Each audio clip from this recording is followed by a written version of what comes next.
The opening quote, a note of thanks, and foreword to Manners from Heaven, a Divine Guide to Good Behaviour, by Quentin Crisp, with John Hofsess. Published 1984.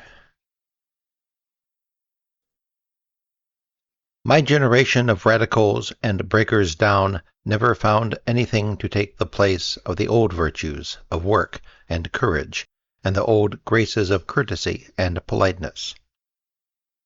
F. Scott Fitzgerald, Letter to His Daughter, quoted in F. Scott Fitzgerald, a biography by André Levaux.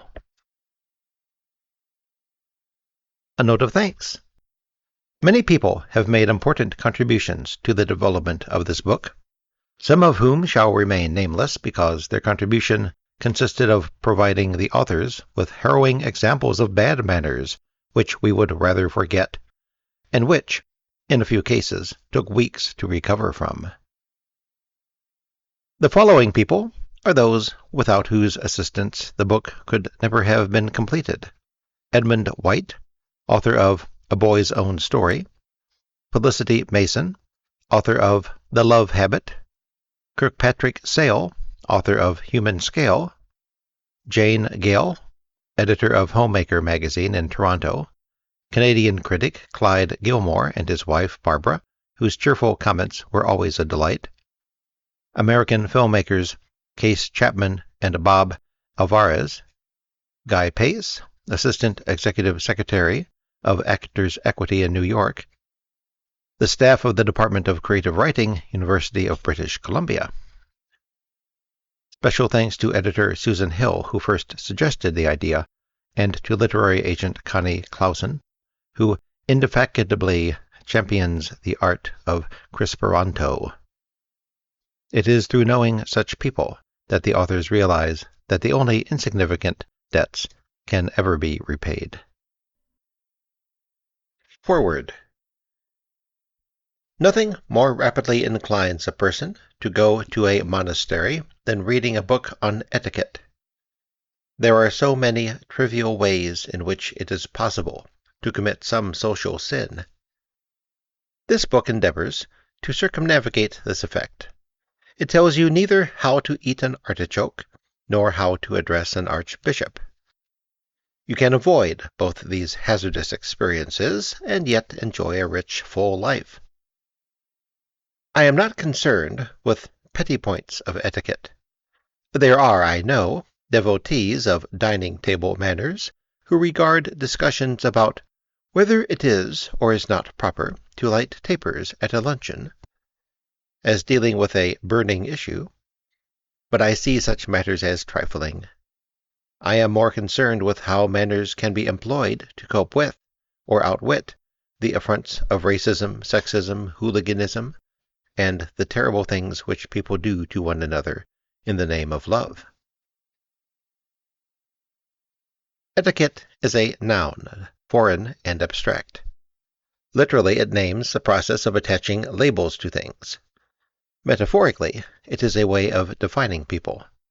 It is a means of stratification, bestowing upon its victims a spurious group value and depriving them of human worth. Ethically, nothing can justify etiquette. But in England, in a time when class structure was as rigid as a punk rocker's hair, it was thought socially useful.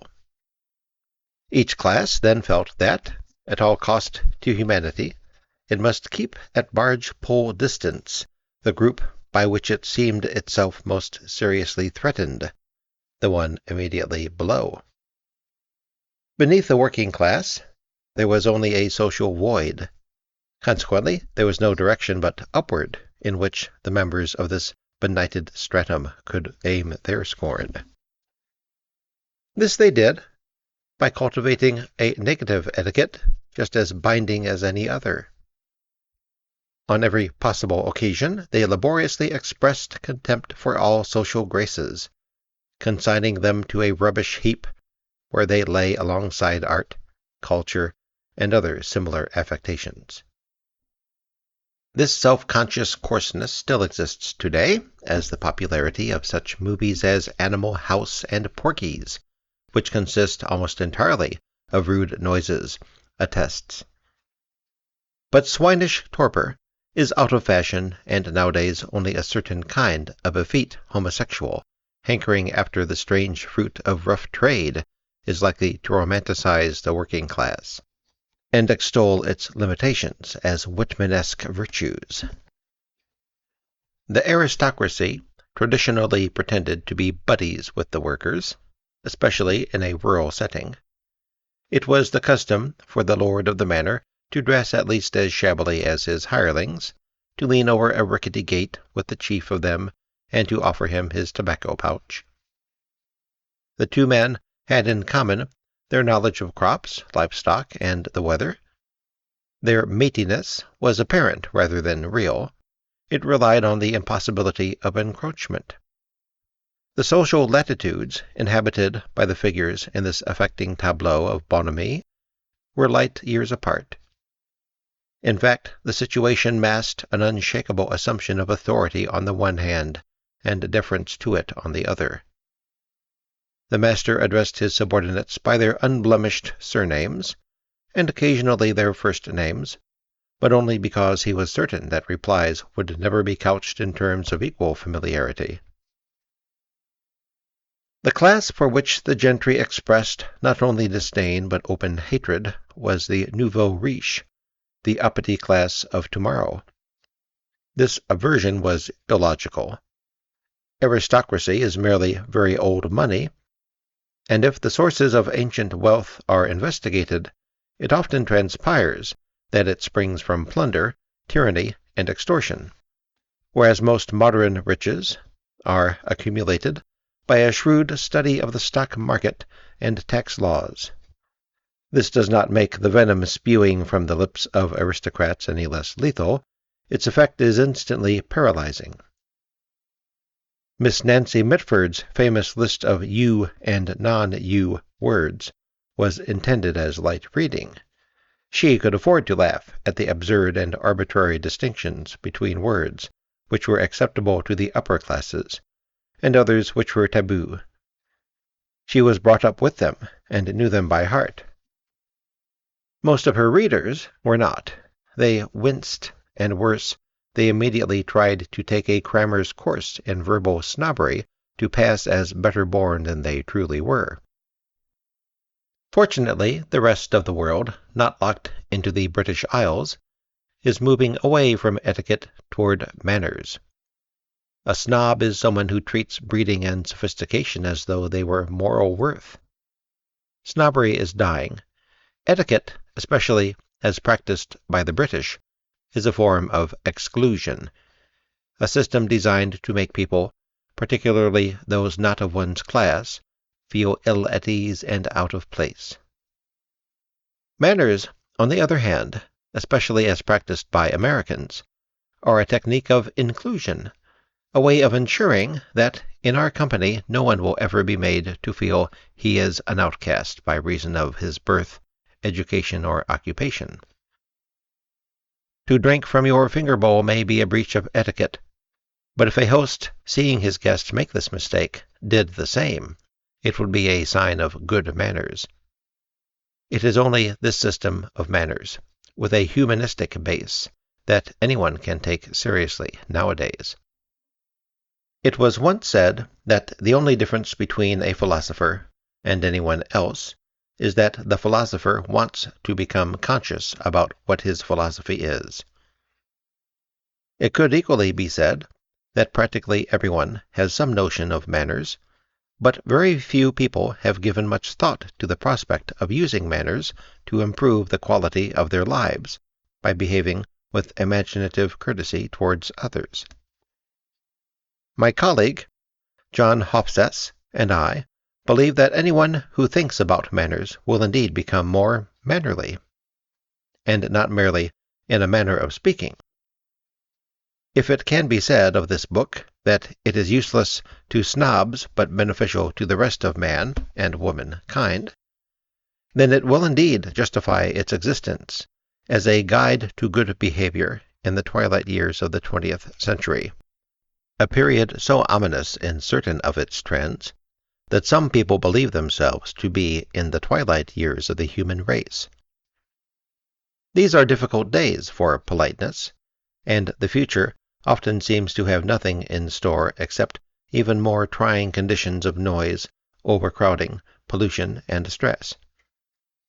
All these contribute to an impolite society. It is precisely in trying situations that we need our manners most, so a guide to good manners in a time of apocalypse may be appropriate. The fact that someone may drop the bomb in the middle of our mad tea party should in no way deter us from serving the best tea and the best conversation in our best manner forever. Formality should be maintained from the cradle to the grave and beyond. New York, 1984. Thank you for listening. I found out about Quentin Crisp, but I used to go to the library and get books of quotations. Probably not too many, but there's one that seemed like it had a yellow cover. I've tried to find it since, and I think it said humorous quotations, and it was like a 2-column book, and read those, and I kept note when I kept seeing someone's name in quotes that I liked, and Quentin Crisp was one such person.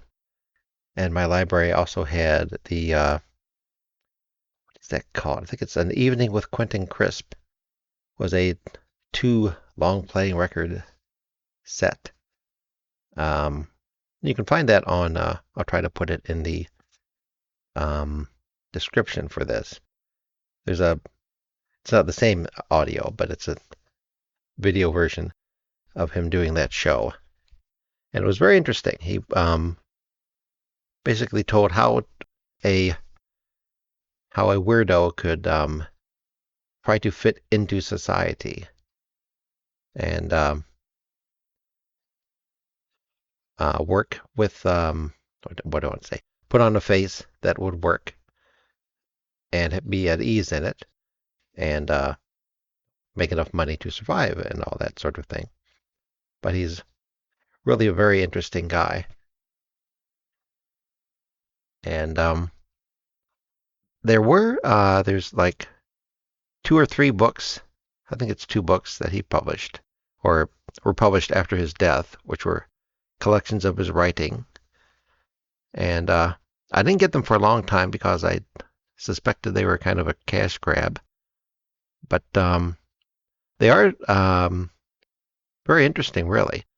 And there's one where he's, I think, in his mid or late 90s, and he writes that he realizes that all this time he wasn't really gay, he was trans, which is a interesting thing to find out about yourself at that age. Of course, I guess through history, a lot of people have never known that about themselves, or many things about themselves that we can know today. I'll try to put some links in the description that might be interesting. There's a fair amount of videos of him on YouTube, different interviews, and the movie A Naked Civil Servant is good if you can find it. I managed to get a different region than I live in, Blu-ray, and it's fun. John Hurt really does a good job as him. But I will leave you now with me just saying thank you for listening past the point I thank you for listening. And happy spring.